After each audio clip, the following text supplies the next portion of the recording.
हम संपूर्ण प्रकार के दुख नष्ट हो जाते हैं पार्थिव पूजा करने से।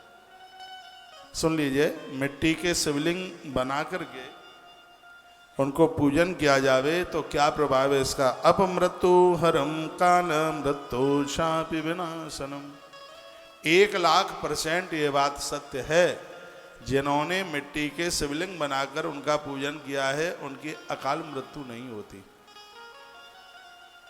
भले ही उनका मरने का समय आ गया है तो भी भोलेनाथ उन्हें मौत के मुख में से बाहर निकाल लेते हैं, ऐसा वर्णन किया गया। यदि कह दिया है जन्म पत्री में उम्र कम है, अल्प आयु का योग है, इसमें योग है, तो उनके निमित्त हर प्रदोष वाली तिथि को या सोमवार को, संक्रांति को, शिवरात्रि को, सावन के महीने में मिट्टी के शिवलिंग बनाकर उनका पूजन करके और उनका फिर विसर्जन किया जावे, आनंद हो जाएगा। उसी संदर्भ में एक कथा कही जा रही है। अपमृत्यु हरम काल मृत्यु शापि विनाशनम। अपमृत्यु, उनकी अकाल मृत्यु दूर हो जाएगी। इतना बड़ा प्रभाव इस पार्थिव पूजा का है, इतनी बड़ी महिमा है पार्थिव पूजा की। वर्णन किया गया। कलत्र पुत्रादि धन धान्य प्रथम ध्वजा। कलत्र कहते हैं पत्नी, पुत्र, धन, संपदा, ये सब चीजें भगवान महादेव, थोड़ा धीमे हो जाओ मुझसे मिल, पार्थिव पूजा से ये सब चीजें मिल जाती हैं। पत्नी मिल जाएगी, बच्चे मिल जाएंगे, धन संपदा मिल जाएगी। इससे मिट्टी की इतनी बड़ी महिमा। अन्नादि भोज्यम वस्त्रादि सर्वमोत्य पद्धते यदः।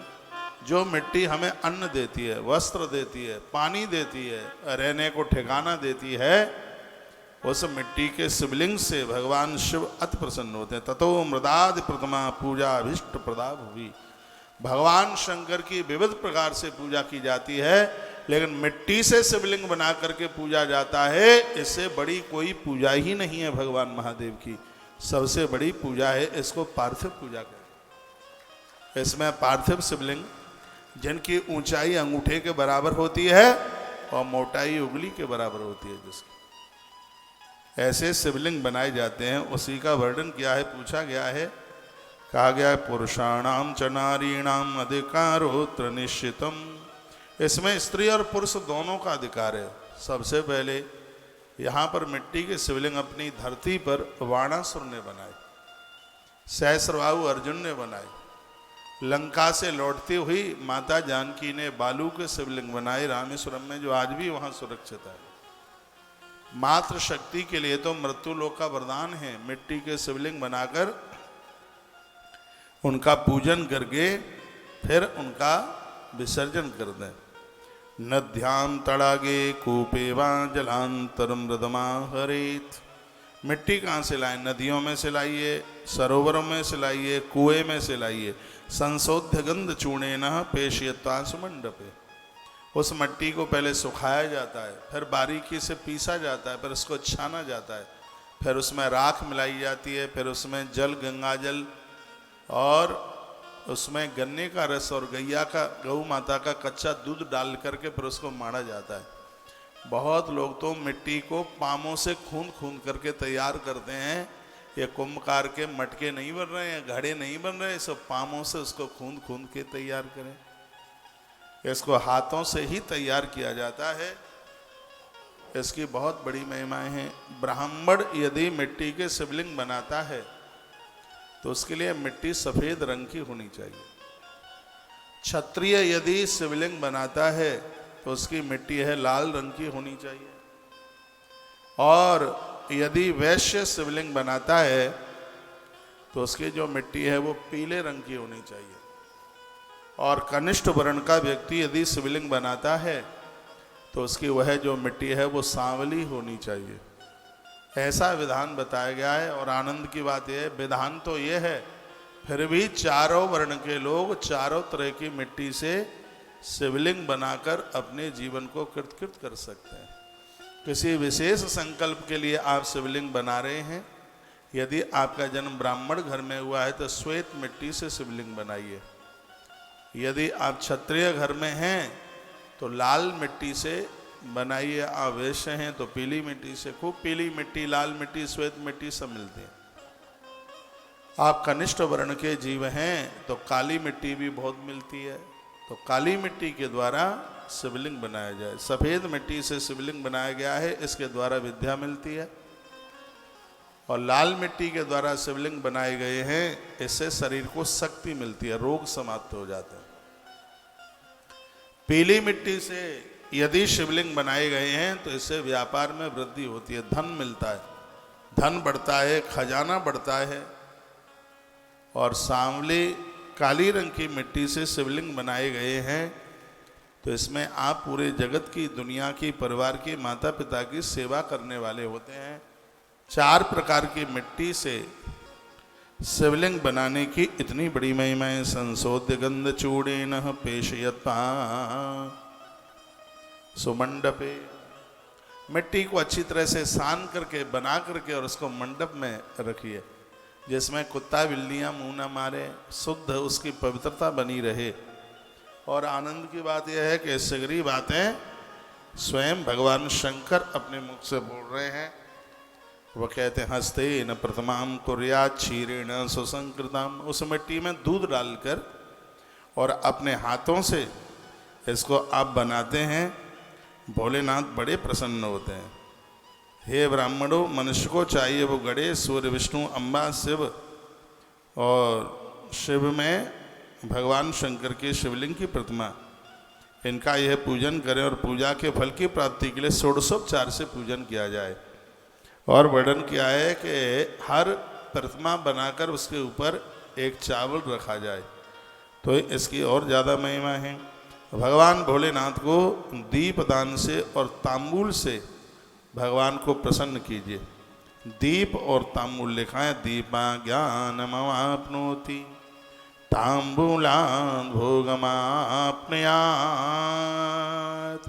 जिन लोगों के, जिन जनों में बेटों की शादी में देरी हो रही है तो प्रदोष वाले दिन एक पत्ता लीजिएगा और वह पत्ता होवे पान का।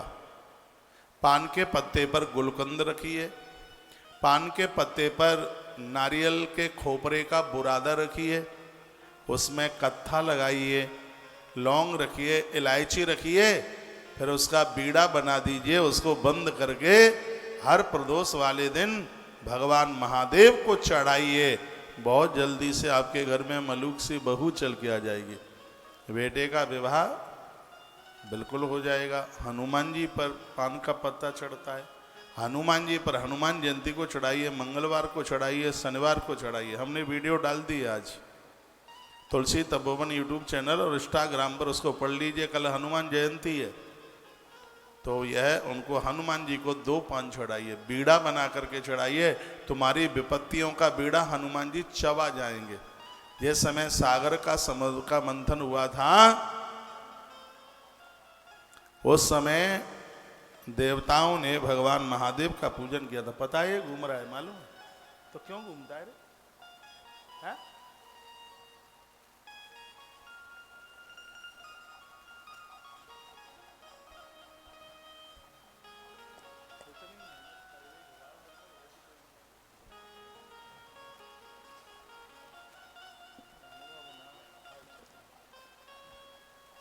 क्यों घूम रहा है?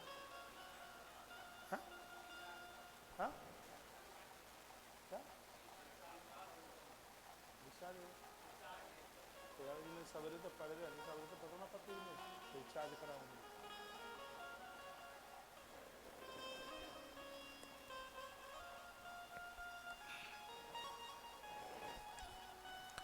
तो पूजा में पान के पत्ते की बहुत बड़ी महिमा है।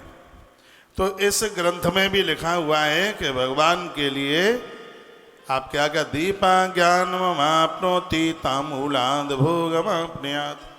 देवताओं को दीप दिखाने से ज्ञान बढ़ता है और तांबुल चढ़ाने से संसार की भोग वस्तुएं प्राप्त होती हैं। तस्माद् स्नानादिकम, स्नान करने के बाद में नमस्कार जपस्यैव सर्वाभीष्ट प्रदाभुः, भगवान को नमस्कार करें, मंदिर में बैठ कर के जप करें। ये सब चीज़ें आपको बहुत कुछ दे देंगे। इतना दे देंगी कि आप संभाल नहीं पाएंगे। विघ्नेश पूजयान सम्यक भूलोक अभीष्टमाप्नुयात्। इस कलयुग में विघ्नेश यानी गणेश जी की पूजा बड़ी दिव्य मानी जाती है, और बिना भगवान गणेश की पूजा के बिना तो कोई भी पूजा पूरी ही नहीं होती। इसलिए हर पूजन में आप देखते हैं कि सबसे पहले भगवान गणेश को पूजा जाता है, सुपारी बना ली जाती है, गौरी गणेश की पूजा की जाती है। ऐसा वर्णन किया गया, गणेश की पूजा से इस भूलोक में संपूर्ण मनोरथ सिद्ध हो जाते हैं। एक भी काम ऐसा नहीं रहता जो भगवान गजानंद की पूजा करके वह पूरा न होवे। श्रावण और भादों के महीने में शुक्ल पक्ष की चौथ को, शुक्रवार को सत्वता नक्षत्र आने पर, सत्वसा नक्षत्र आने पर धनु राशि के जिस समय सूर्य हों उस समय गणेश जी की विधिपूर्वक पूजा की जावे। तो इसमें वर्णन किया गया है कि तुम्हें सोचने में देर लगेगी लेकिन काम को पूरा होने में देर लग नहीं सकती। लेकिन ये मुहूर्त कभी कभी चल करके आते हैं। यदि ये मुहूर्त ऐसे चल के आ जाए और उस समय पूजा हो जाए, आनंद हो जाएगा। नित्य कर्म मास पक्ष और वर्ष में क्रमशः वर्णन किया गया है कि नित्य जो आप जो रोजाना करते हैं ना, जिसको नित्य कर्म बोलते हैं, इसमें वर्णन किया गया है कि 8 दिन में, 15 दिन में, महीने में और 1 साल में यदि पूर्व का पाप नहीं है तो उसका फल आपको इसी जन्म में मिल जाता है। बिल्कुल भी अपराध नहीं है पूर्व का तो किया तो हाल ही फल मिल गया है, ऐसा वर्णन है। ग्रंथों में वर्णन है, गंगा जी आप नहाते हैं, पूर्व का अपराध नहीं है तो तत्काल उसका फल है। और यमुना जी आप नहाते हैं, पूर्व का अपराध नहीं है तो उसका फल, यमुना स्नान का फल आपको 7 दिन में प्राप्त हो जाता है। इतना धर्म सत्कर्म कीजिए कि प्रारब्ध के जो अपराध हैं वो जल करके समाप्त हो जाए, धीरे धीरे पापों का क्षय होने लगे। और वर्णन किया गया है, कहा गया है इस पूजा में मनुष्य जीवन मिला है, भगवान महादेव की पार्थिव पूजा आप जरूर कीजिएगा। यदि किसी को मृगी का रोग है तो भगवान भोलेनाथ का नाम लेकर के सरसों का दान करे। श्लोक नंबर 51, 52, अध्याय नंबर 16, इसमें सरसों के दान की बड़ी अद्भुत महिमा का वर्णन किया गया। श्लोक बोले देता हूँ, कहाँ गया, 51, 52। दीप सर्वस्वदानंच अस्पामारक्षयो भवेत। इसमें सरसों का दान किया गया है।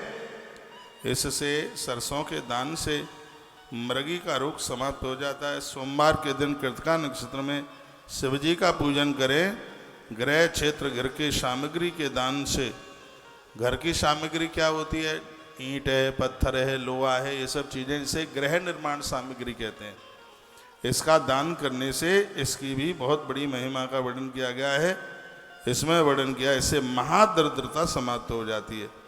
कृतिका नक्षत्र मंगलवार को पड़ जाए और उस दिन भगवान कार्तिकेय जी की पूजा की जाए, दीप जलाए जाएं, घंटा दान में दिए जाएं तो थोड़े ही समय में वाक सिद्धि हो जाएगी। कृतिका नक्षत्र पड़े और उस दिन हो मंगलवार, कृतिका नक्षत्र पड़ जाए और उस दिन हो मंगलवार, कृतिका नक्षत्र मंगलवार के दिन पड़े और भगवान कार्तिकेय की पूजा की जाए। इसमें लिखा है कि किसी मंदिर में घंटा चढ़ा दिया जावे तो आप मुंह से जो बोल दोगे वही सिद्ध हो जाएगा। भगवान कार्तिकेय की पूजा इतनी प्रभावशाली है। भगवान शंकर के बेटा हैं कार्तिकेय, इनकी पूजा करने से वाक सिद्धि हो जाती है। इसलिए तो मैंने कहा है कि शिव जी को पूछते हो तो पंचायतन रखो। पंचायतन क्या होता है, पंचायतन में गणेश जी होते हैं, बीच में शिव पिंडी होती है, एक तरफ दुर्गा जी पार्वती होती हैं, शेरा वाली नहीं होती, मैया हाथ जोड़ करके ऐसे बैठी हुई है इस तरीके से। इधर गणेश जी होते हैं, जहाँ जलेरी के नीचे जल गिरता है वहाँ नंदी बाबा होते हैं, बीच में पिंडी होती है। इसको कहते हैं शिव पंचायतन, इसका नाम है शिव पंचायतन। इसमें जो भगवान कार्तिकेय जी हैं तो इसमें वर्णन किया जा रहा है, बड़ी अच्छी बात कही गई है कि मंगलवार के दिन कृतिका नक्षत्र पड़ जावे और वीर कार्तिकेय की पूजा कर ली जाए तो वाक सिद्धि हो जाएगी, वाणी सिद्ध हो जाएगी, मुंह से जो कुछ बोल दिया जाए वही पूरा हो जाएगा। आज हम और आचार्य जी सुबह 12 से 1 बजे तक लाइव करते हैं, इसलिए थोड़ा टाइम लग जाता है आने में, 1 बजे के बाद ही प्रोग्राम छोड़ते हैं। तो मैं इन्हें चर्चा कर रहा था कि यह शिव महापुराण इतना सिद्ध ग्रंथ है, जीवन की ऐसी कोई समस्या नहीं है जिसका समाधान इस ग्रंथ में न हो। इसको ऐसे अनुभव के साथ में इसका सृजन किया है। ये तो बहुत ज्यादा दिक्कत दे रहा है भाई, मन नहीं लगने दे रहा कथा में। है? क्या कर रहा है?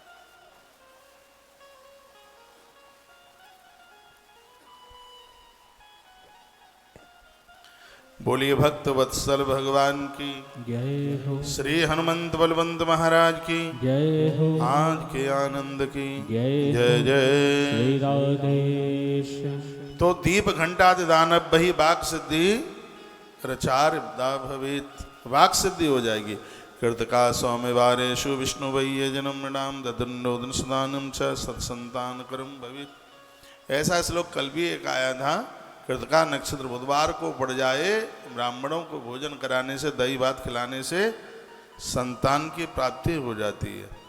कृतका गुरुवारेषु ब्राह्मणो यना धनई मधुस्वर्णा जदानेन भोग वृद्धि भवे नृणाम। तो कौन से दिन कृतका नक्षत्र पड़ता है उसकी विस्तार पूर्वक उसका वर्णन किया गया है। षोडशोपचार ही प्रथमा विप्र मंत्र कई, ब्राह्मण के मुख से मंत्र सुनकर के ब्राह्मण देवता को बुला करके और षोडशोपचार से भगवान की पूजा की जाए तो भगवान अति प्रसन्न हो जाते हैं। ऐसा वर्णन शिवादीनाम च सर्वेषां क्रमाद वै सर्वसिद्धये साल्यन्न सवेशायं नैवेद्यं सस्तस्तमुच्यते। साल्य अन्न क्षमा के चावल की खीर, और भगवान महादेव को रस में चावल डाल के, गन्ने के रस में चावल डालकर जिसे रस खीर कहते हैं, इसकी बहुत बड़ी महिमा है। मोदक का भोग भगवान को लगाया जाए, पुए का भोग लगाया जाए, दूध का भोग लगाया जाए। कहा गया है जिस समय कोई विशेष आप सावन कर रहे हैं या आप ये शाम की जो पूजा है, प्रदोष की पूजा कर रहे हैं, इसमें 12 सेर दूध की खीर बनाई जाए, 12 नारियल लिए जाएं, सुपारी 36 ली जाएं, 36 पान के पत्ते लिए जाएं, कपूर लिया जाए, खैर लिया जाए, चूना लिया जाए, 5 सुगंधित द्रव्य लिए जाए। 5 सुगंधित द्रव्य क्या हैं वो आप लिख लें, आपको नहीं पता होगा। शिव महापुराण में लिखा है सगरे देवता ये 5 सुगंधित द्रव्य से बड़े प्रसन्न होते हैं। यह पूजा में विशेष रूप से शंकर की पूजा में तो इनको रखना ही चाहिए। ये कौन कौन से हैं 5? ये सुगंधित द्रव्य हैं जिनके नाम लिखे हुए हैं। एक का नाम इलायची, एक का नाम है कंकोल, एक का नाम है लौंग, एक का नाम है पुष्प और एक का नाम है जायफल।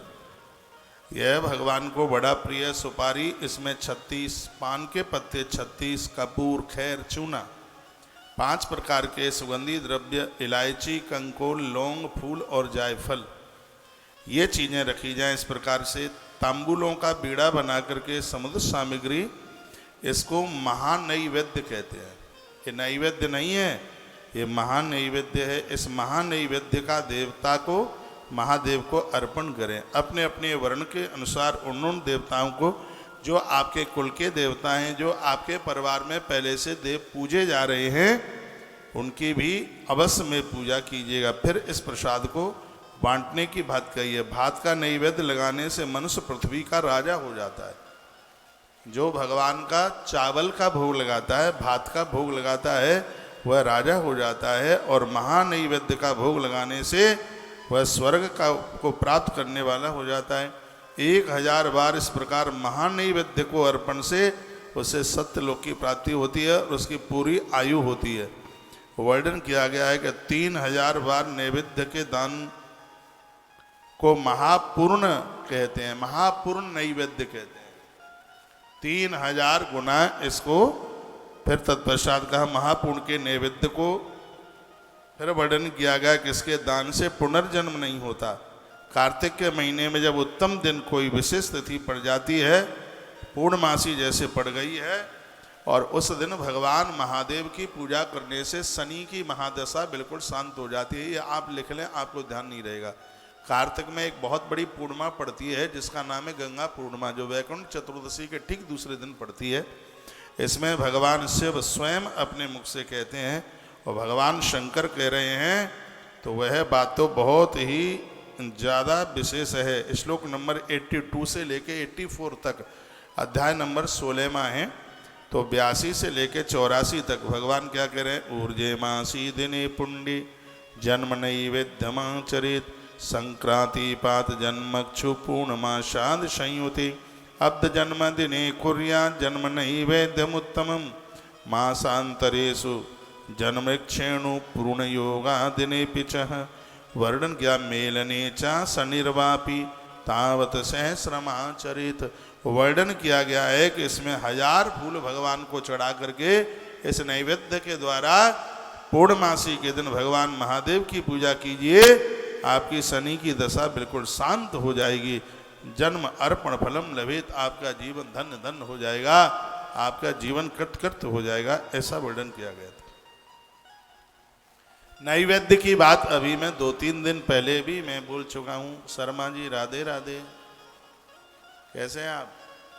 ऐसे बैठ जाओ। पंडित जी राम राम।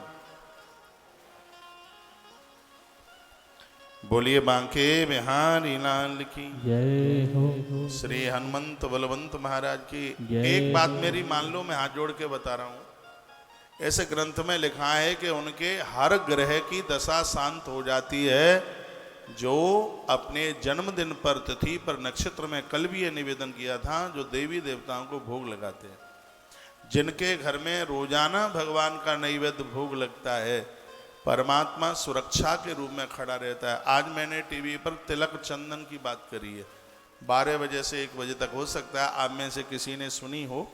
घंटे भर का कार्यक्रम था, पूरा चंदन और तिलक की बात करी। एक दिन मैंने पानीपत से नैवेद्य की बात करी।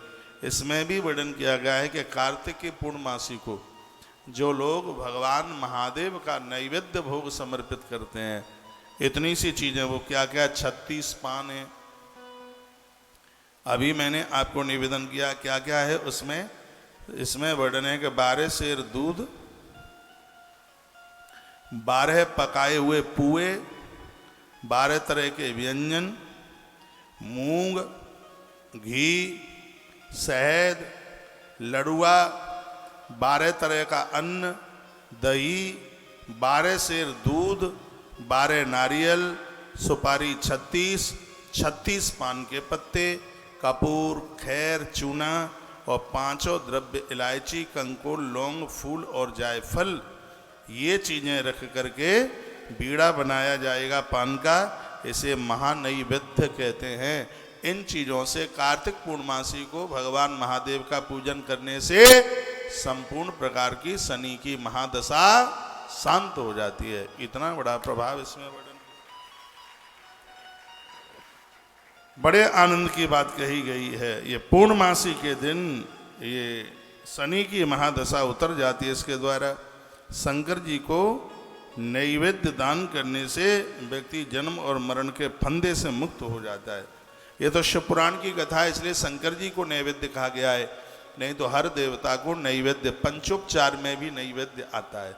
भगवान का भोग तो लगाया करे तो मही निवेदित भोजन करही, प्रभु प्रसाद पट भूषण धरही, तुमहि निवेदित भोजन कर।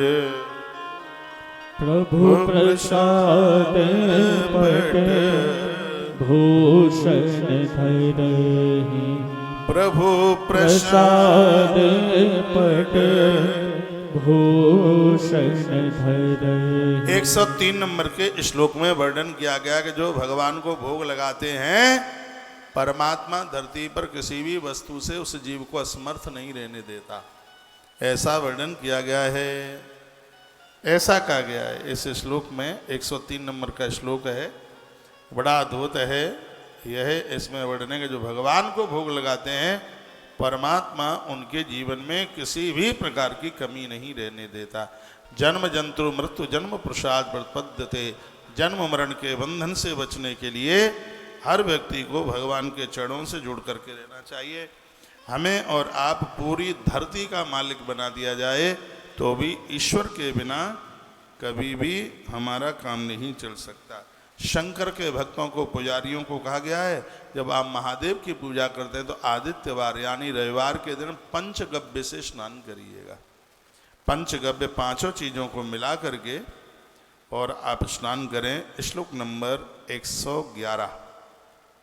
111 नंबर के श्लोक में यह बात कही गई। आदिवारे पंचगव्य ही अभिषेको विशेष्यते गोमयम गोजलम क्षीरम दद्याजम पंचगव्यकम क्षीरादियम च पृथक चैव मधुनाम चक्षुसारकई। पंचगव्य से खुद नहाएं और पंचामृत से भगवान को नहलाएं। पंचगव्य में क्या क्या होता है वर्णन है। गोमय, गोमूत्र, गाय का दुग्ध, गाय का दही और गैया का घृत, इसको पंचगव्य कहते हैं।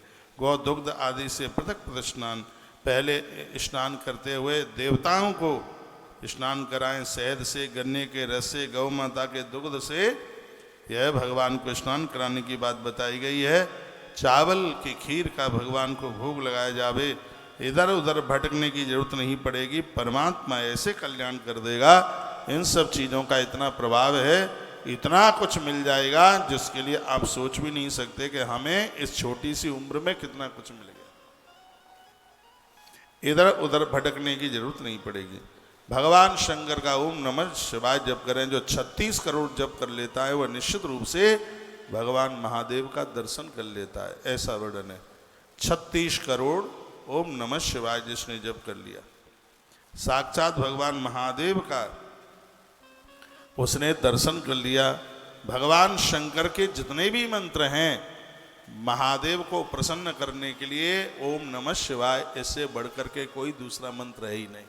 और है बहुत मंत्र है, महामृत्युंजय मंत्र है, पशुपति व्रत का मंत्र है, और भी कई मंत्र हैं, लेकिन भगवान शिव को प्रसन्न करने के लिए इससे बड़ा और कोई मंत्र ही नहीं। सहस्र मंत्र जपतेन नित्य शुद्धो भवेत पुमान। गंगा जल की तरह वह लोग शुद्ध हो जाते हैं जो 1000 बार जप नित्य कर लेते हैं। अपने इष्ट के हिसाब से किसी भी देवता का 1000 बार आप जप कर लेते हैं, गंगा जल की तरह शुद्ध हो जाते हैं। 1000 का मतलब है 10 माला। एक माला में 100 होते हैं ना, 10 माला में 1000 हो गया। 108 मनके की माला होती है तो 8 तो डिस्काउंट कंसेशन में चले गए, गिनती 100 की ही होती है। 100 की होती है तो 10 माला जिसने जप ली, क्या अद्भुत बात कही है। इसमें वर्णन है कि जितना पवित्र गंगा का जल होता है वह लोग उतने ही पवित्र हो जाते हैं जो 1000 नाम भगवान के नित्य लेते हैं, रोजाना लेते हैं। लिखा है सहस्र मंत्र जपतेन नित्य शुद्धो भवेत पुमान, वो शुद्ध हो जाते हैं। ततः परम सुसिद्ध्यर्थम जपो भवति ही ध्वजांग। जो 1000 नाम रोज जपते रहेंगे, एक दिन ऐसा आ जाएगा कि मंत्र उन्हें छोड़ेगा नहीं। वो सो रहे होंगे, चल रहे होंगे, तो भी अंदर से मंत्र निकल रहा होगा। एव अष्टोत्र शतकोट जपतेन वही पुनः। ग्रंथ कहता है, महादेव कहते हैं कि धरती पर मेरे तो ऐसे ऐसे भगत हुए हैं जिन्होंने करोड़ों करोड़ों मंत्र मेरे जपे हैं, और उनको मैं प्रत्यक्ष रूप से ऐसे दर्शन देता हूँ जैसे मैं गणेश, कार्तिकेय और भवानी और नंदी के पास रहता हूँ। और भक्तों के पास में मेरा ऐसे ही रहना होता है जो मेरे ओम नमः शिवाय मंत्र का जप करते। भैया सबसे बड़ा मंत्र है, अद्भुत मंत्र है। आ उ मा, ये 3 अक्षर से ओम बनता है, जिसकी बड़ी महिमा। इसमें क्या, पृथ्वी वायु तेज जल आकाश, ये रूप रस सत्य स्पर्श गंध, ये सब के सब इसी से ही पैदा हुए हैं, इसी से ही प्रकट हुए हैं। कोई 9 करोड़ जप कर ले तो भैया वो भगवान के धाम को जाता है। नित्य 1000 मंत्र से जप करने वाला व्यक्ति इतना शुद्ध हो जाता है, उसे आत्मज्ञान की प्राप्ति हो जाती है। इस प्रकार 108 करोड़ प्रणव का जप करने वाला पुरुष साक्षात रुद्र लोक के लिए प्राप्त होता है। अब आप कहोगे कि इतना तो हो नहीं सकता। अरे इतना नहीं हो सकता तो जितना हो सकता है उतना कीजिए। गुरु मंत्र में कोई भी मंत्र मिला हो फिर भी ओम नमः शिवाय ये जरूर जपिए। जितने भी मुझे मेरे भक्त, मेरी शिष्य मंडली मुझे सुन पा रही है, वैसे तो मैं गुरु मंत्र के समय पर, दीक्षा के समय पर भगवान शिव का मंत्र सुनाता ही हूँ, लेकिन कभी ऐसा हो गया हो, पहले हो गया हो, पूर्व में हो गया हो, कभी हो गया हो, यदि आपने ओम नमः शिवाय मंत्र नहीं सुना है तो आप अपनी साधना में, आराधना में रोज नहीं कर सकते, तो कभी कीजिए, जब टाइम मिले तब कीजिए। सोमवार कीजिए, प्रदोष कीजिए, प्रदोष में कीजिए, जब समय मिले तब भगवान का ओम नमः शिवाय इस मंत्र को जरूर जपिए। इसलिए क्योंकि शंकर जी के बिना भक्ति नहीं मिल सकती। भक्ति तो महादेव के पास है, जो भगवान नारायण ने स्वयं कहा, जय ही पर कृपान करे पुरारी, सो न पाव मुनि भगत अमर। महादेव कृपा नहीं करेंगे तो भक्ति नहीं मिलेगी। इसलिए ओम नमः शिवाय, ओम नमः शिवाय। जो भी माला पर आप जपते, तुलसी पर जपते हैं तो तुलसी पर जपिए, 10 माला रखने की जरूरत नहीं है। अब मैं अपनी एक ही माला पर सगरे मंत्र जप लेता हूँ, ऐसा नहीं है गणेश जी के लिए अलग से लाएं और दुर्गा जी के लिए अलग से लाएं। हाँ, कोई विशेष अनुष्ठान है, आप कोई सावन के अनुष्ठान में बैठे हैं और आप शंकर जी का जप कर रहे हैं, महामृत्युंजय जप कर रहे हैं, तो आप रुद्राक्ष की माला पर ही उसका जप कीजिए। लेकिन जो नित्य की आपकी पूजा है, मान लिया जाए आप तुलसी की माला पर जप करते हैं, तो उस पर आपको महामृत्युंजय मंत्र जपना है, तो एक ही माला पर ये सगरे मंत्र आप जप सकते हैं। तो ये श्लोक मुझे बड़ा प्यारा लगा है। इसमें लिखा है, सहस्र मंत्र जपत्येनः नित्य शुद्धो भवेत पुमान। लोग इतने पवित्र हो जाते हैं, शुद्ध योगेन संयुक्त जीवन मुक्त संशय। ऐसे लोग धरती पर जीवन मुक्त होते हैं, इसमें किसी भी प्रकार का संशय नहीं समझना चाहिए। इस मंत्र विज्ञान से जरूर जुड़िएगा, यह बहुत बड़ा विज्ञान है, मंत्र विज्ञान। पंचाक्षरम पंचलक्षम जपे शिव मनुस्मरण, पद्मासनस्थम शिवदम गंगा चंद्रकलान्वितम। जो लोग 1 महीने में 5 लाख ओम नमः शिवाय जप लेते हैं, भगवान भोलेनाथ उन्हें उठाकर अपने अंक में ऐसे लगा लेते हैं जैसे उन्होंने चंद्रमा को अपने भाल पर बिठा रखा है। और 1 महीने में 5 लाख कोई ज़्यादा नहीं है जप करने वालों को। बामोरु स्तुतु शक्त्याच वराजंतम महागढ़ी, इस ग्रंथ में लिखा है जैसे महादेव ने बामोरु भगवती जगदम्बा को बिठा रखा है अपने पास, 5 लाख जप करने वाले भक्त को भगवान ऐसे ही बिठा लेते हैं। इसमें कोई संशय की बात नहीं है, वो अपने भाल पर उसको बिठा लेते हैं। इसलिए नित्य ओम नमः शिवाय, ओम नमः शिवाय, ओम नमः शिवाय इस मंत्र का जप कीजिए, जो कि हर मनोरथ को पूरा कर देता है। ऐसा कोई मनोरथ ही नहीं है जो कि ओम नमः शिवाय के जप करने से जो मनोरथ पूरा ना हो जाए। हर मनोरथ की पूर्ति करने वाला ये मंत्र है, शंकर को शीघ्र ही प्रसन्न करने वाला ये मंत्र।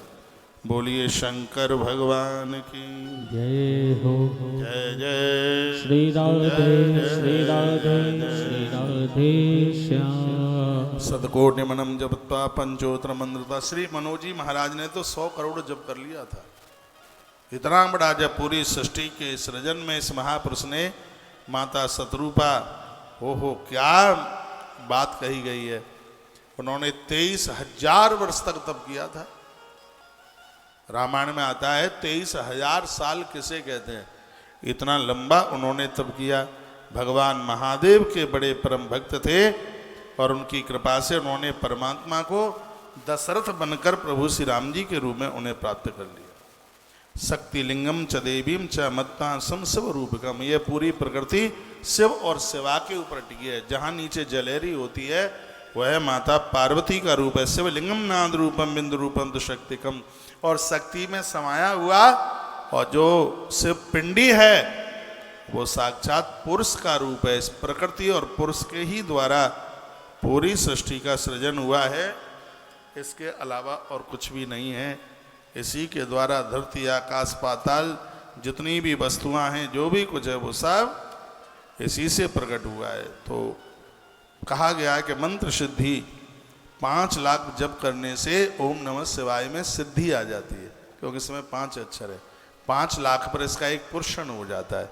तो वही बात यहाँ वर्णित की जा रही है कि पंचाक्षर मंत्र विधि विधान के साथ 5 लाख आप जब लेते हैं तो यदि स्त्री स्त्रीत्व, देखो इसमें वर्णन किया, स्त्री के स्त्रीत्व को कोई बिगाड़ नहीं सकता, साधु के साधुत्व का कोई नाश नहीं कर सकता। इसमें 5 लाख का जप करने पर ही इतनी बड़ी इसकी महिमा है। क्षत्रिय 5 लाख जप कर लेता है तो क्षत्रियत्व को प्राप्त कर लेता है। वैश्य 5 लाख का जप करते हुए बहुत बड़ी संपदा को प्राप्त कर लेता है। और इसमें तो वर्णन है कि चारों वर्ण के लोग इस ओम नमः शिवाय इस मंत्र का जप करने के अधिकारी हैं, ऐसा वर्णन किया गया। बोलो भक्त वत्सल भगवान की जय हो, श्री हनुमान जी महाराज की जय हो, जय जय श्री राधे श्री राधे श्री राधे श्याम। वर्णन किया गया, चाहे स्त्री हो, चाहे पुरुष, चाहे ब्राह्मण हो, चाहे कनिष्ठ, कोई भी व्यक्ति क्यों न हो, इस मंत्र के जप करने से सगरे पवित्र हो जाते हैं, सबरे पावन हो जाते हैं। मंत्र विप्रतमापद्य पश्चात शुद्धो भवेद्वज। ऐसा नहीं है कि ओम नमः शिवाय मंत्र से ब्राह्मण ही शुद्ध होते हो, ऐसा नहीं है। नारी वांत नरो वांत ब्राह्मणो वा अन्य एव च।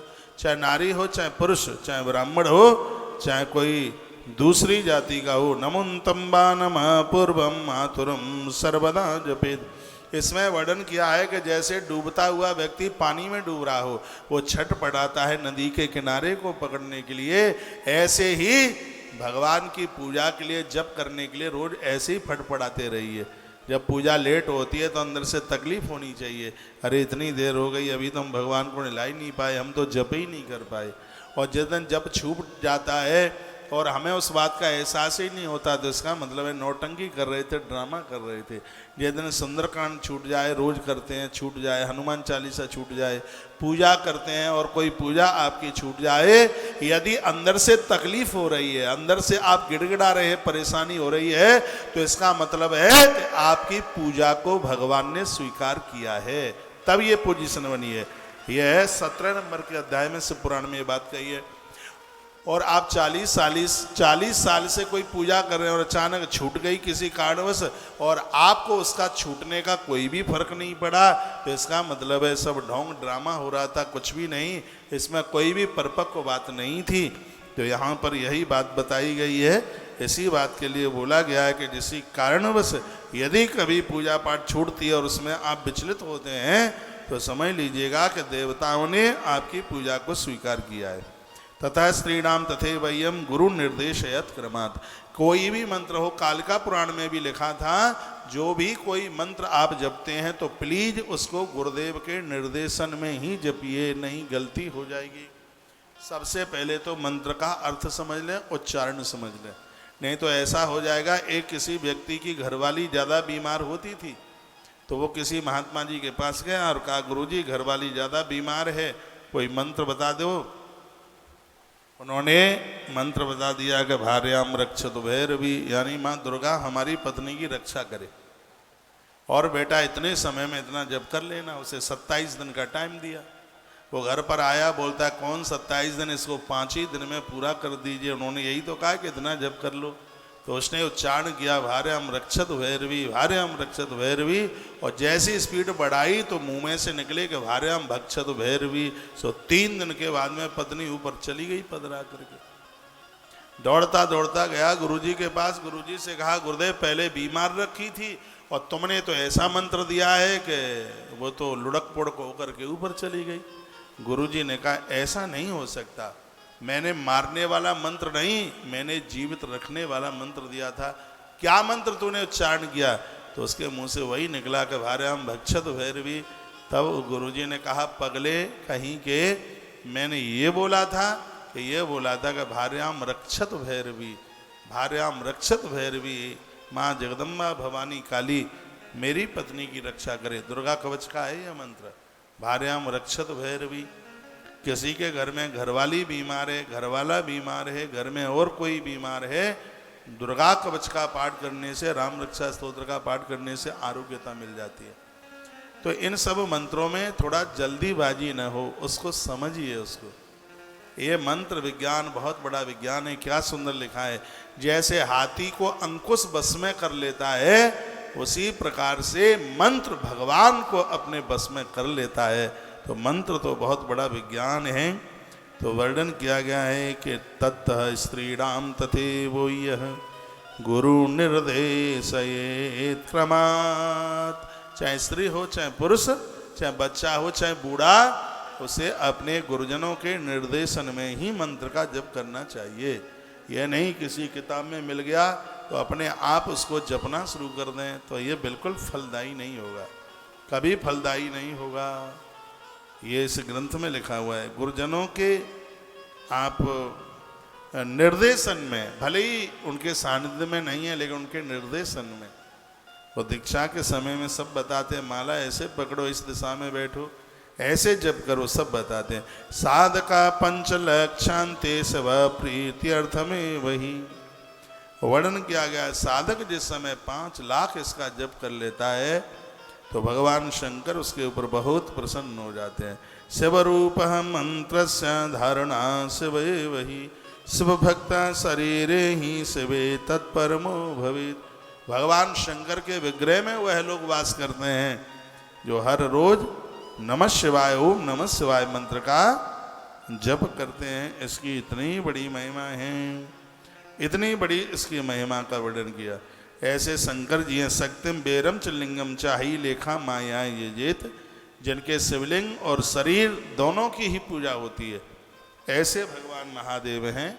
एक बार मैं फिर निवेदन करूंगा, आपके घर में कितने भी देवता पूजे जाते हैं, भगवान की पूजा से कभी भी आप अलग मत होइए।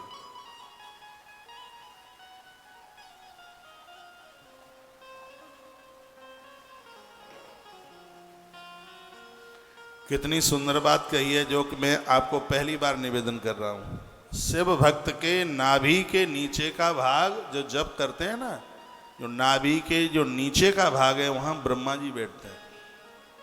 शिव पुराण में लिखा है। जिस समय आपने नेत्र बंद किया,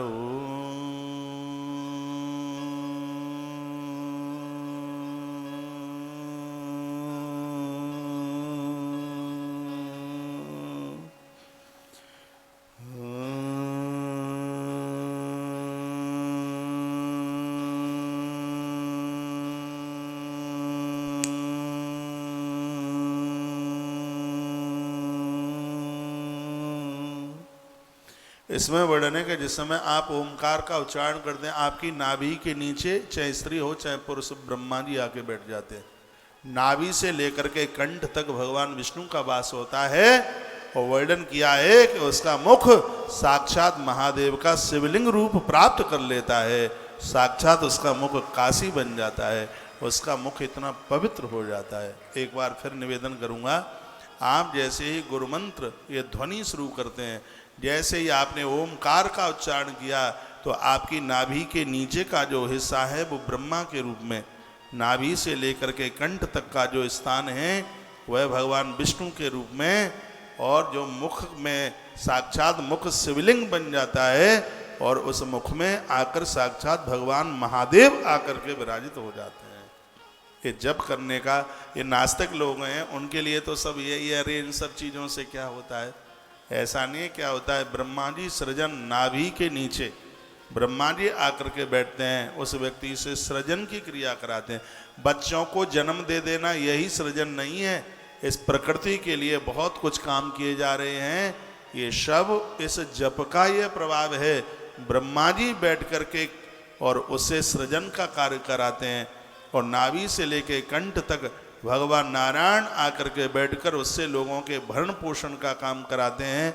और जिह्वा पर स्वयं महादेव आकर के बैठकर सुंदर शब्दों के द्वारा अज्ञान को समाप्त करा देते हैं उसके द्वारा। तो त्रिविध देव बैठ जाते हैं आकर। कितनी बड़ी महिमा का वर्णन किया है। श्लोक नंबर 143 है, जहाँ से मैं आपको निवेदन कर रहा हूँ, मैं बोले भी देता हूँ। वर्णन किया गया कि शिव शक्ति स्वरूपेण न पुनर्जायते भुवि, नाभेरदो ब्रह्म भाग कंठम विष्णु भागकम, मुखम लिंगमिति प्रोक्तम शिव भक्ता शरीरकम। मुख में साक्षात शिवलिंग, कंठ से लेके नाभि पर्यंत विष्णु, और नाभि के नीचे स्वयं विधाता ब्रह्मा जी आकर के बैठ जाते हैं। तो इसका मतलब ये है, जो नीचे के श्लोक में लिखा है, जो भगवान महादेव के मंत्र का, शिव पुराण की कथा इसलिए महादेव के मंत्र की बात कही गई है, नहीं तो इसका अर्थ यह निकलता है गुरुदेव के मुख से निकला हुआ मंत्र दीक्षा में किसी शिष्य ने उसको प्राप्त किया है, और जो उस मंत्र का जप करता है ऐसे स्त्री पुरुष का दर्शन करने से विधाता ब्रह्मा, नारायण और महादेव तीनों का दर्शन एक साथ हो जाता है। आप मेरी बहुत बात मानते हैं, 28-29 साल से मान रहे हैं। मेरी आपसे प्रार्थना है, बहुत आग्रह पूर्वक निवेदन कर रहा हूं, इन सब की महिमा हम लोगों ने समझ ली है। भले ही आपको थोड़ा सा टाइम मिले और आप एक माला भगवान के नाम की रोज जपिए। इससे यह होगा, आप घर से बाहर निकल के जाएंगे, जो आपका दर्शन भी कर लेगा उसका कल्याण हो जाएगा। आप स्वयं का तो कल्याण कर ही रहे होंगे, आप दूसरों का भी कल्याण कर रहे होंगे। मंत्र जपने का इतना बड़ा प्रभाव है। आप ठाकुर जी को नहलाते हैं, बहुत अच्छी बात है, भगवान को नहलाने से, प्रणाम करने से कुरुक्षेत्र में स्वर्ण दान करने का फल प्राप्त होता है, लेकिन उससे भी और ज़्यादा महिमा, मैं तो कहता हूँ ध्यान करने से भी ज़्यादा महिमा। मैं ध्यान करता हूँ, डेली करता हूँ, सुबह करता हूँ, 4:30 बजे करता हूँ, 4:30 बजे से लेकर के और लगभग मैं 4 बजे मैं बिस्तर छोड़ता हूँ, हर हालत में छोड़ता हूँ। मेरा एक जीवन जीने का एक कर्म बन गया है, अपने आप ही आँख खुल जाती है। पहले मैं खड़ा होता हूँ, थोड़ा एक्सरसाइज, पहले तो मैं कुछ नाम लेता हूँ, बैठे ही बैठे नाम लेता हूँ, मुझे उसमें 5-7 ही मिनट लगती है। 5 गैया का नाम लेता हूँ, पुण्य श्लोकों का नाम लेता हूँ, और माता जानकी की एक चौपाई बोलता हूँ। सुबह थोड़ा गोपी गीत भी बोल लेता हूँ, और सुबह के समय श्री कृष्ण गोविंद हरे मुरारे, रात्रि के समय पर मुझे मेरे दाता ने बहुत कुछ दिया है। ये रोज की मेरी कुछ स्तुतियाँ बन गई। कुछ नहाते नहाते मैं बहुत नाम ले लेता हूँ, मैं हनुमान चालीसा रोज नहाते ही पढ़ता हूँ। कुछ कलश भरने के मंत्र हैं, मैं बहुत लंबे समय से नहाते ही समय ऐसी आदत में आ गया। कलश से मुखे विष्णु कंठे रुद्र समास्ता मूलित स्तो ब्रह्मा मध्य मातृगड़ा स्मता कुच्छो तुषाग्रा सर्वे सप्तद्वीपाच मेदनी अर्जनी गोमती चैवा चंद्रभागा सरस्वती। दुनिया भर के नाम ये मैं नहाते नहाते, और नहाने के बाद मैं थोड़ा फिर टॉवेल से शरीर को पहुँचते पहुँचते, पहले तो मैं नहाने के बाद में सीधे भगवान को एक धोख लगाता हूँ, प्रणाम करता हूँ, और शरीर को भी पहुँचता रहता हूँ और भगवान के नाम भी लेता रहता हूँ। उसके तत्पश्चात, यह करने के तत्पश्चात मेरा जो नित्य का जो जप है, इसके बिना नहीं हम रह सकते। मैं एक क्रम आपको बता रहा हूँ, हम थोड़ा बहुत ध्यान भी करते हैं, योग में भी बैठते हैं, ये सब चीज़ें बढ़िया हैं, लेकिन जब से इस महापुराण में ये पढ़ा है कि जप करने वाले व्यक्ति के नाभि के नीचे ब्रह्मा और कंठ नाभि के बीच में विष्णु और उसके मुख में स्वयं शिवलिंग आकर के विराजित हो जाता है, और ऐसा व्यक्ति जब किसी को अपना शकल दिखाता है, अपना दर्शन देता है, तो सामने वाले के ताप प्रताप और संताप ये सब खत्म कर देता है। ये शिव महापुराण की कथा बड़ी अद्भुत है। इस श्लोक पर आप निशान भी लगा सकते हैं। जो मैंने आपको बोला है ये कौन सा है, श्लोक नंबर 143, 144, ये 2 श्लोक इसी बात के लिए दर्शित कराते हैं। ये कहते हैं कि नाभि रधो ब्रह्म भाग कंठम विष्णु भागकम, नाभि के ऊपर कंठ तक विष्णु, नाभि के नीचे ब्रह्मा, और क्या लिखा, मुखम लिंगमिति प्रोक्तम, मुख तो साक्षात शिवलिंग बन जाता है उनका, जो नित्य भगवत जप करते हैं। ये वह कथा है जो मैंने पूर्व के दिनों में नहीं सुनाई है, और ये मैं फरीदाबाद के पवित्र व्यासपीठ से आपके बीच में निवेदन कर रहा हूँ। एक बार बताइए, क्या मेरी लैंग्वेज आपकी समझ में आ रही होगी? तो आप जप करना शुरू कर दीजिएगा। आपको गुरु मंत्र में कोई भी मंत्र मिला है भगवान शिव के, चलो ठीक है, आपकी मुलाकात आपके गुरुजनों से नहीं होती, संत तो सब गुरु ही हैं। जो भी कोई महापुरुष महात्मा आपको मिले उन्हें कह देना, महाराज जी हम माँ दुर्गा का मंत्र सुनते हैं, गुरुजी आप हमें एक बार थोड़ा दुर्गा जी का मंत्र सुना दीजिए, गणेश जी का मंत्र सुना दीजिए, महादेव जी का मंत्र सुना दीजिए, और वह आपको वह मंत्र सुना देंगे और उसको आप जपना शुरू कर देना। कोई भी मंत्र आपको गुरु मंत्र में मिला है, मैं एक बार फिर निवेदन करना चाहूँगा, ओम नमो भगवते वासुदेवाय और ओम नमः शिवाय, कि हर जीव मात्र के लिए दोनों मंत्रों का जप करना बहुत ज्यादा जरूरी है। इससे ही तो आप परम वैष्णव और परम शैव बन। ये मंत्र जो दीक्षा के 8 मंत्र हैं उनमें से इनका नाम आता है। सोई ओम नमः शिवाय और सोई ओम नमो भगवते वासुदेवाय। माता पार्वती ओम नमो भगवते वासुदेवाय जपती है, भगवान प्रभु श्री राम जी ओम नमः शिवाय जपते हैं। बड़े आनंद की बात है। तो यह तो बड़े अद्भुत मंत्र हैं। आइए मैं इन प्रसंगों को थोड़ा और आगे के लिए बढ़ाऊं। इस प्रकार से मन में विचार रखें। कहा कि मर जाने के अनंतर जिनका दाह संस्कार हुआ हो अथवा जो मृत होकर दाह रहित हों, उन पितरों के उद्देश्य से शिवजी को आदि पितर का स्वरूप समझकर उनकी पूजा करें। और आप जो जप करते हैं इससे वह लोग भी तृप्त हो जाते हैं खानदान में जिनका कभी भी दाह संस्कार नहीं हो पाया, जिनको अग्नि मुखाग्नि नहीं हो पाई। अभी देखो कोरोना में कितने लोग चले गए हैं, मृत शरीर भी नहीं मिल पाए, कहाँ कैसे जलाया के फेंक दिया पता भी नहीं रहा। लेकिन वर्णन किया है कि जो गुरुमुख से सुने गए मंत्र को उच्चारण करता है, जप करता है, वह अपनी सैकड़ों पीढ़ियों का तारण कर देता है। इतनी बड़ी महिमा है महाराज मंत्रों। मुकेश भैया राधे राधे। दत्ता जी आज ही पूछ रहे थे कि शर्मा जी के आप तो कह रहे थे कि भतीजे नहीं आए, ये तो ये बोल रहे थे उनको पता नहीं था, तो बड़ी प्रतीक्षा कर रहे। आप आए हैं, अच्छा लग रहा है, बढ़िया लग रहा है। कई मैसेज आए हैं, इसमें लिखा है कि महाराज जी हम रोज जपते हैं। जो हमारी व्यासपीठ का श्रोता है वो तो जरूर जपता ही होगा। और हूँ एक गुप्त मत सबई कहूँ कर जोर, शंकर भजन बिना नरह भगत न पावहु मोर। अब ये प्रश्न उठता है, वो शंकर के बिना भक्ति नहीं मिल सकती। अब इसका एक प्रश्न उठता है कितनी बार जपें, 2 बार जपें, 25 बार जपें, 50 बार जपें। इस ग्रंथ में लिखा है कम से कम 100 बार आप जप करते हैं तो ईश्वर के यहाँ आपके जप की गिनती आरंभ हो जाती है।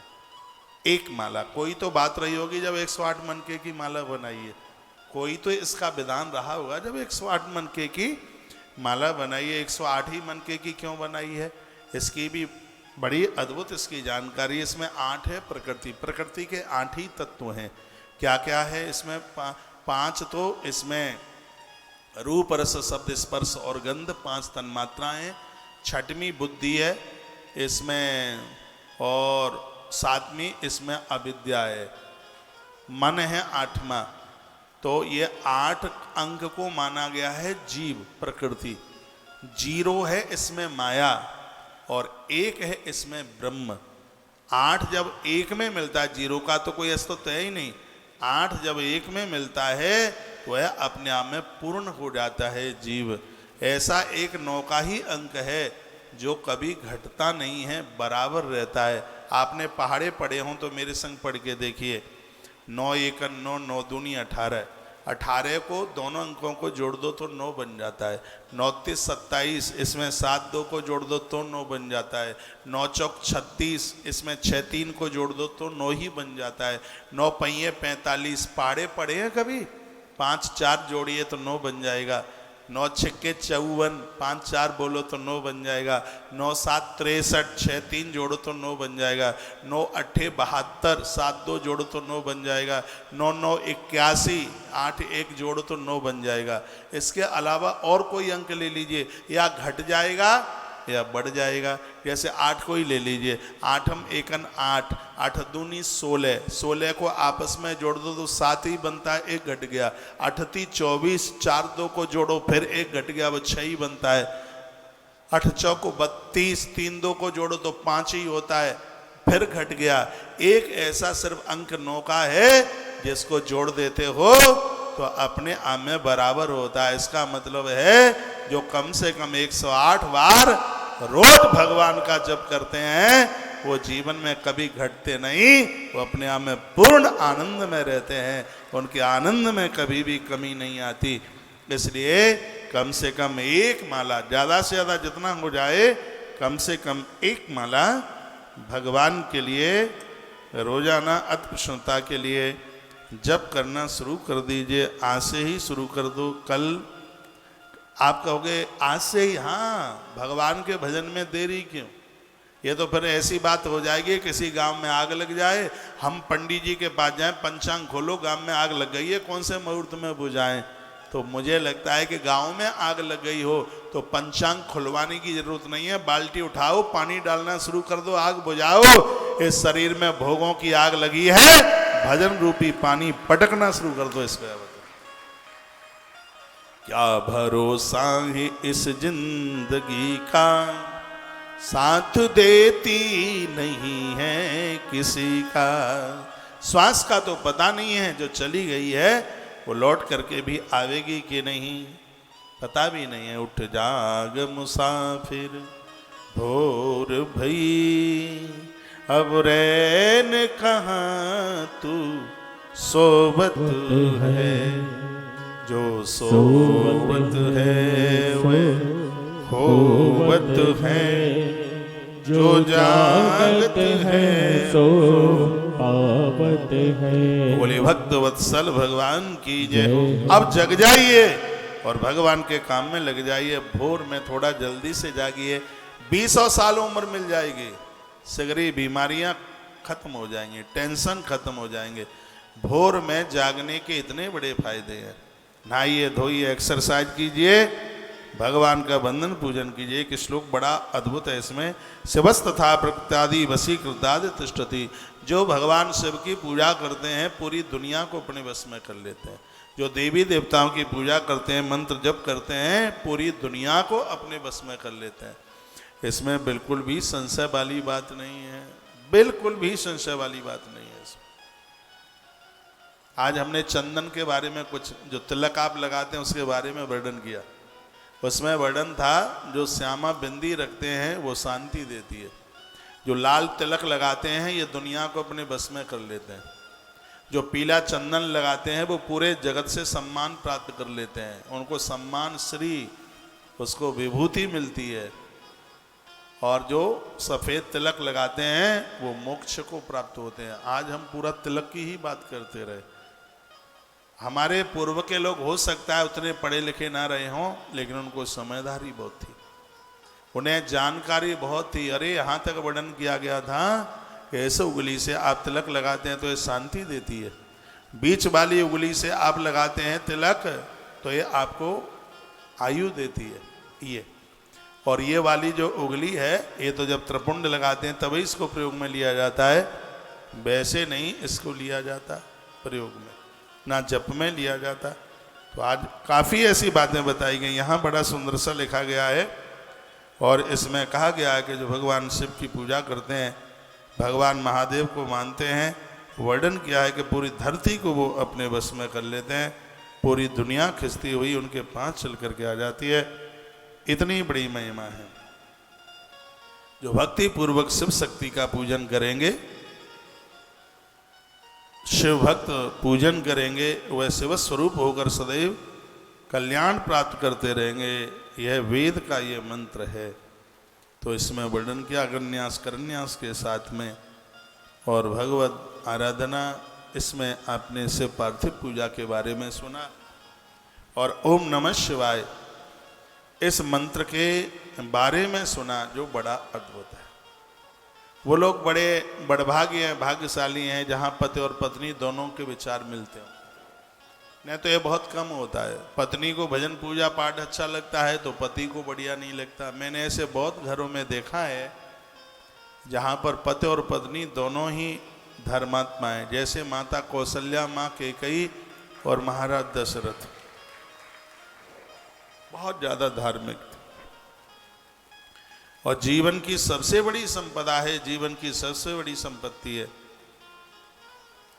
कि आपके विचार आपस में मिल जाएं। जन्मपत्री में तो गुण सब मिलाते रहते हैं, लेकिन वैसे गुण नहीं मिल पाते। पूजा पाठ में पास नहीं बैठते, तीर्थ यात्रा के लिए संग नहीं चलते, यज्ञ में संग संग नहीं बैठते। मैं पुरुष वर्ग को कहता हूं, आप पति हैं। पति का अर्थ जानते हैं? दो शब्द बड़े अद्भुत हैं। एक मैंने कल 12 बजे से 1 बजे के प्रवचन में सत्संग चैनल पर बोला था। उसमें लिखा था कि दान सुपात्र को दो। तो फिर नीचे सोनक सिंह ने पूछा कि सुपात्र की परिभाषा क्या है?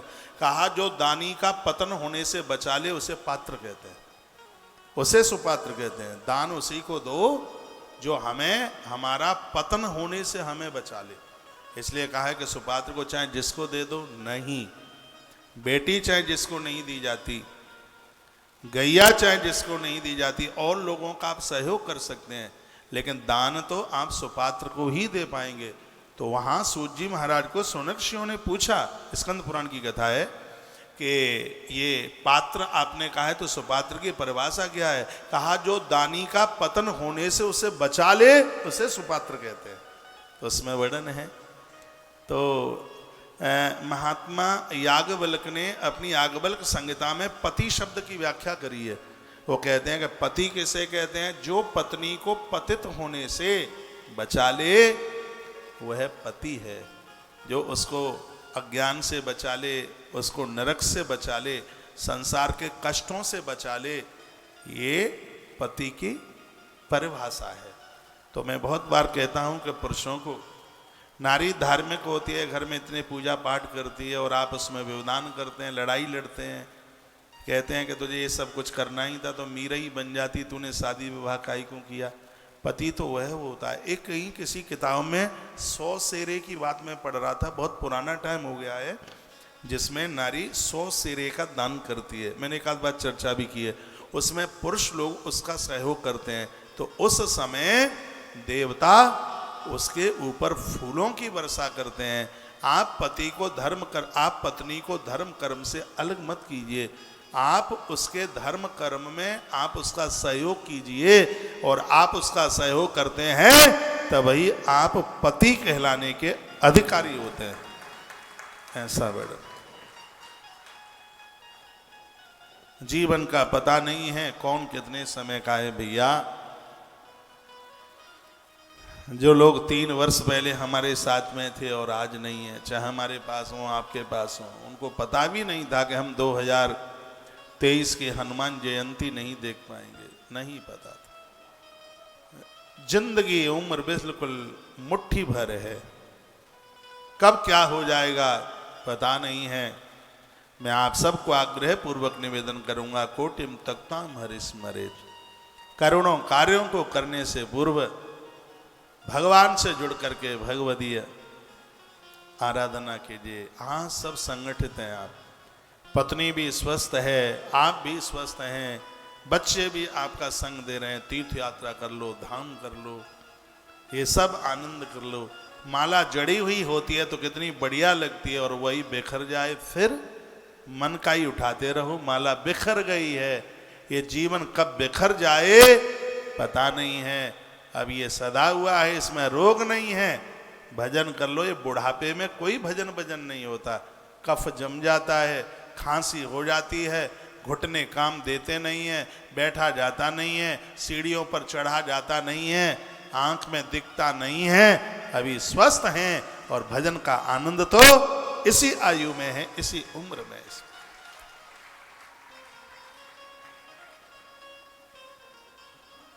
टूट गई है माला मोती बिखर चले, 2 दिन रह कर साथ जाने किधर चले। टूट गई है माला मोती बिखर चले, 2 दिन रह कर साथ जाने किधर चले। टूट गई है माला।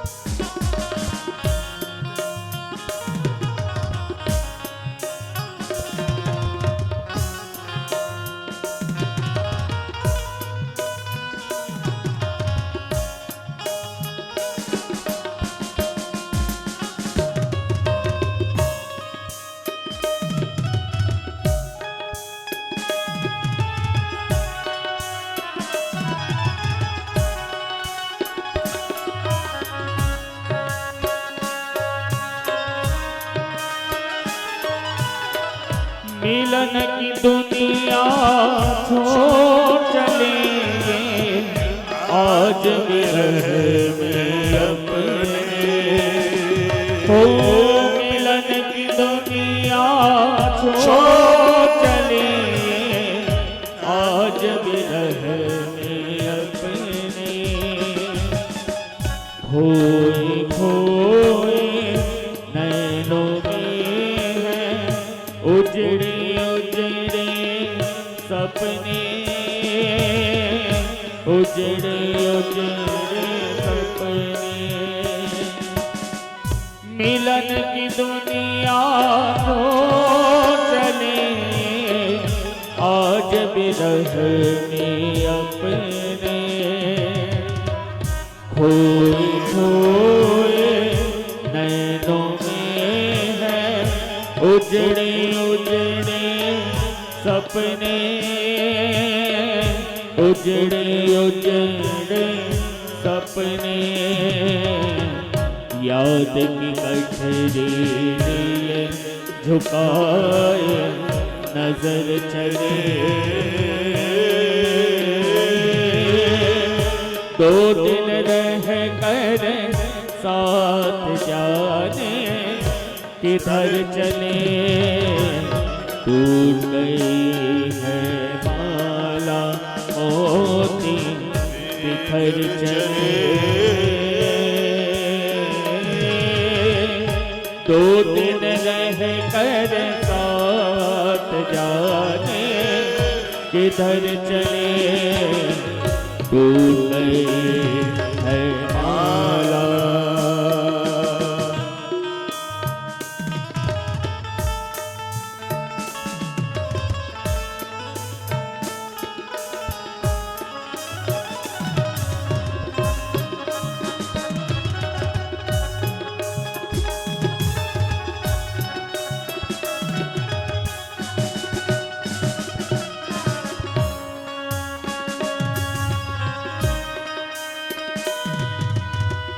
अब तो ये जग में जिएंगे आंसू पीते पीते ओ अब तो ये जग में जिएंगे आंसू पीते पीते जैसे इन पे बीती वैसी और किसी पे न बीते और किसी पे न बीते हो अब तो ये जग में जिएंगे आंसू पीते पीते जैसे इन पे बीती वैसी और किसी के न बीते और किसी पे न बीते कोई मत पूछो ही नहीं कि ये किस डगर चले दो दिन रह कर साथ जाने किधर चले टूट गई है माला मोती बिखर चले दो दिन रह कर साथ जाने किधर चले टूट गई है माला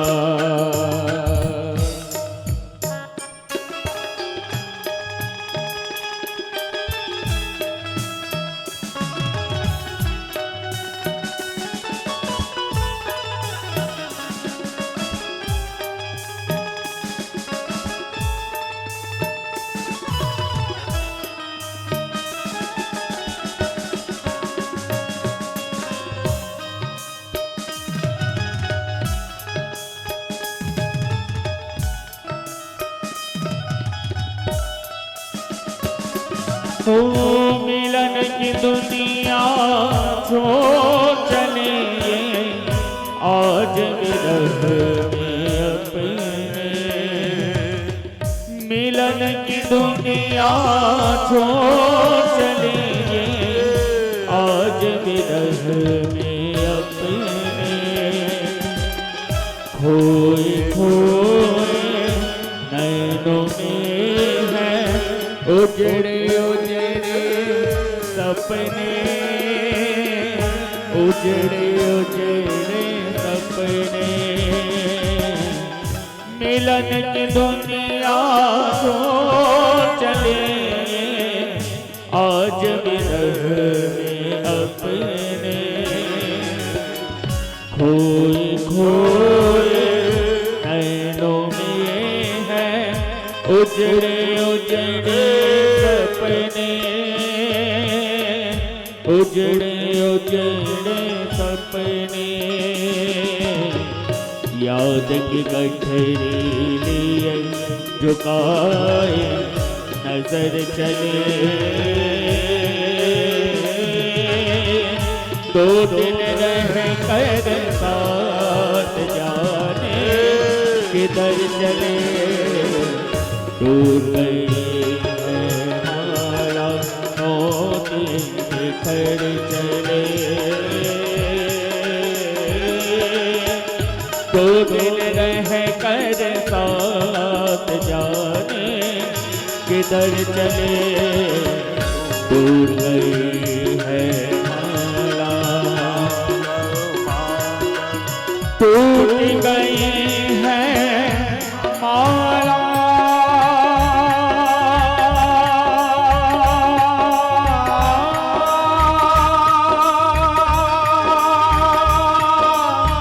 टूट गई है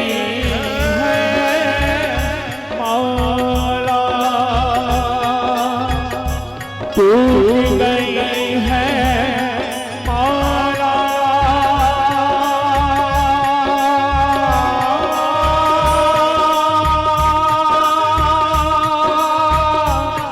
टूट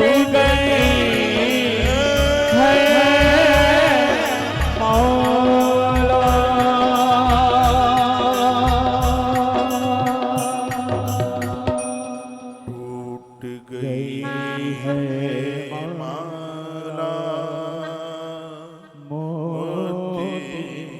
बिखर चले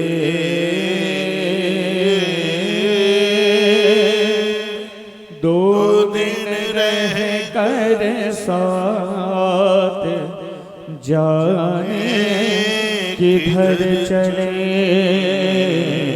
टूट गई है माला मोती बिखर चले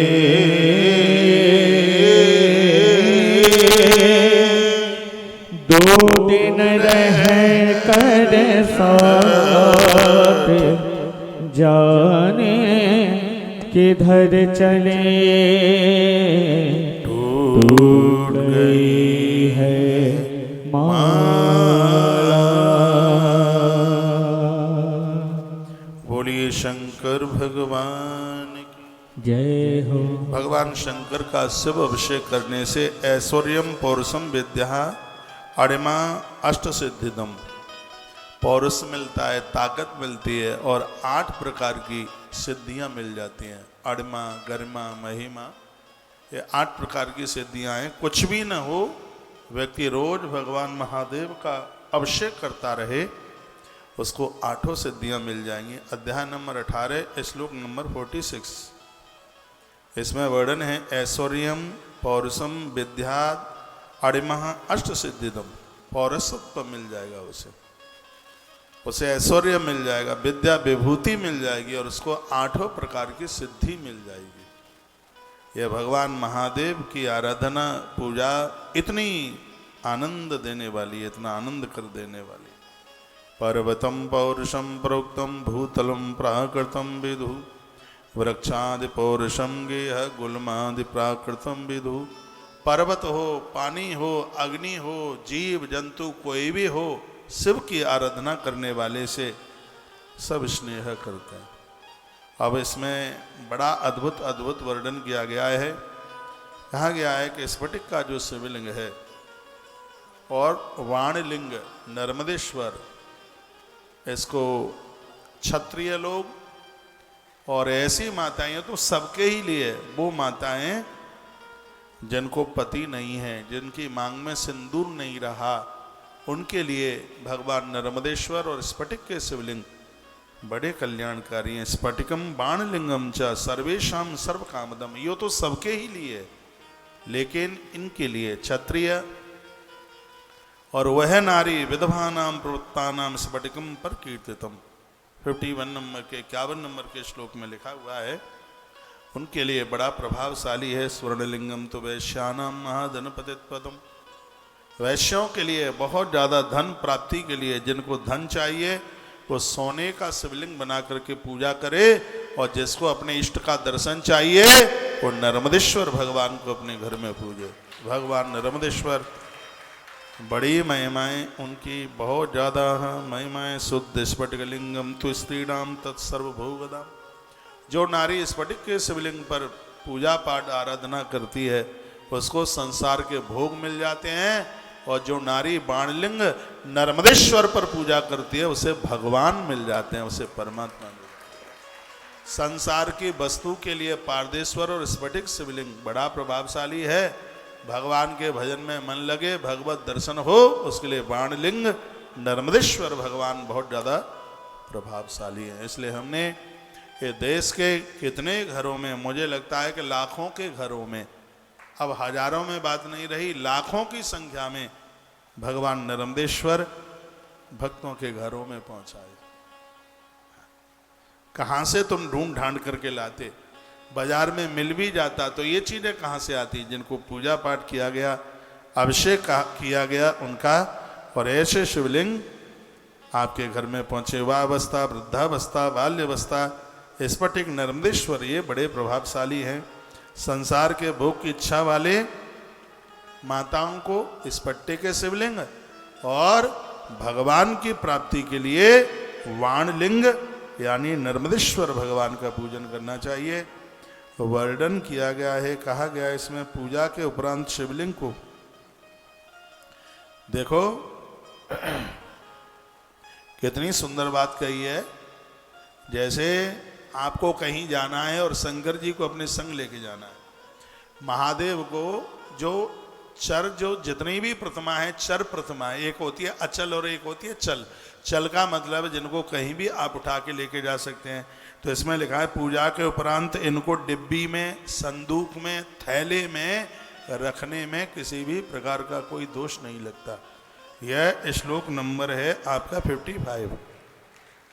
जैसे हम जगह जगह जाते हैं तो अटैची में अपने सगरे देवताओं को बंद करके लेके चलते हैं, क्योंकि शिव पुराण में हमने पढ़ लिया। 55 नंबर के श्लोक में लिखा है, इस श्लोक में आपको बोले ही देता हूँ। तो इसमें लिखा है पूजा अंत स्थापिये लिंगम संपुटेषु पृथक ग्रहे। जैसे आप घर से कहीं अलग जा रहे हैं तो वर्णन किया गया कि संपुटेषु यानी उसको किसी डिब्बी में बंद कर लो, उसको किसी संदूक में, किसी थैले में रख करके आप उनको लेकर के जा सकते हैं। इसमें बिल्कुल भी किसी भी प्रकार की कोई भी अपराधता नहीं। इसको कहते हैं चर पिंडियाँ, चर प्रतिमाएं। जहाँ आप जाते हैं वहीं उनको लेकर के आप लेकर के जा सकते हैं।